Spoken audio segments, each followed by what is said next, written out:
Ahoy, me mateys! Who's ready to set sail for a multiplayer Metroidvania action title? I smell a rat, or many rats. Curse of the Sea Rats has landed at last, so hope you're ready to do some pirating. Dar, that was bad.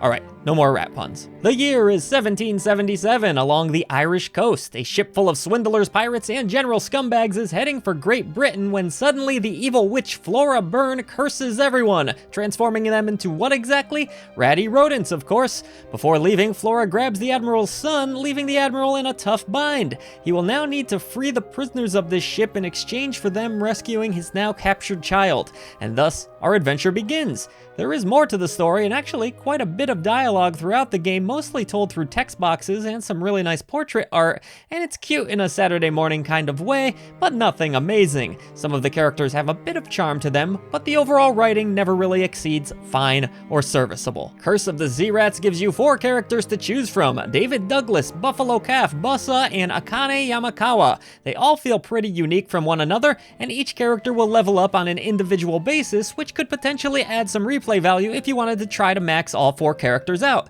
Because I wanted to focus on one main character, as did Silent Signs, we mostly stuck with David and Buffalo, but honestly, I wouldn't mind going back at some point and leveling out the other characters. Being a Metroidvania, Curse of the Sea Rats plays much like you would expect. You'll be relying on some platforming skills, taking down enemies using an assortment of different attacks and skills which you can learn, and managing your inventory mainly so that you have healing items accessible at all times. The map in this game is honestly huge and hosts tons of secrets, which makes Curse of the Sea Rats a much larger and more expansive game than I was expecting. It's also pretty well detailed as far as maps go, with it generally doing a good job of showing you where you've been and where you haven't. A teleport system that you eventually unlock is also helpful in dealing with backtracking, of which there is a pretty good amount of, particularly if you're hoping to do all the side quests available. As for the platforming and combat, they feel adequate, I would say, if not a bit frustrating at times. The jumping mechanics aren't super tight, but they get the job done mostly. There are certain sections of the game that rely more heavily on your platform skills, and that can get a little bunched up with multiple players, just as you would expect,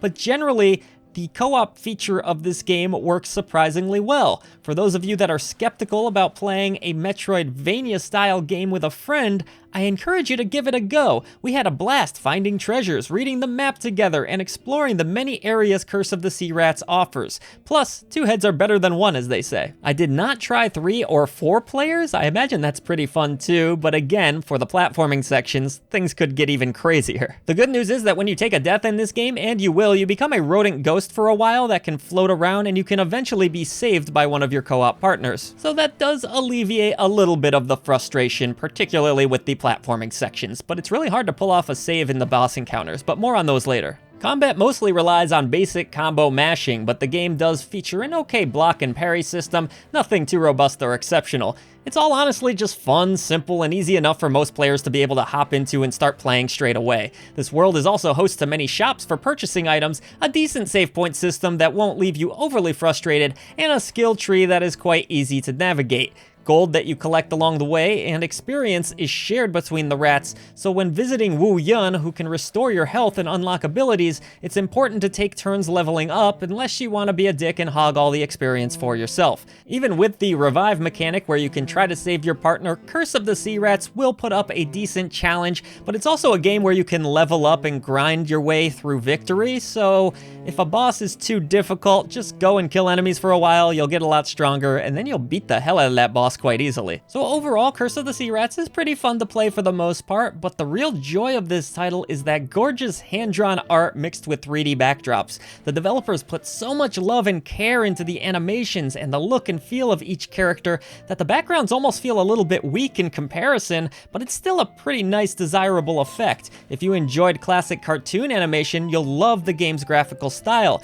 and you might also like the pirate-themed soundtrack, which is quite excellent. Voice acting, on the other hand, a bit meh here. Still, for the most part, Curse of the Sea Rats really looks and sounds fantastic. I love the art of this game. There is one more flaw with this game that I came across, and it's a pretty annoying one, but sometimes the 3D graphics will blend too much into the background so you can't separate them.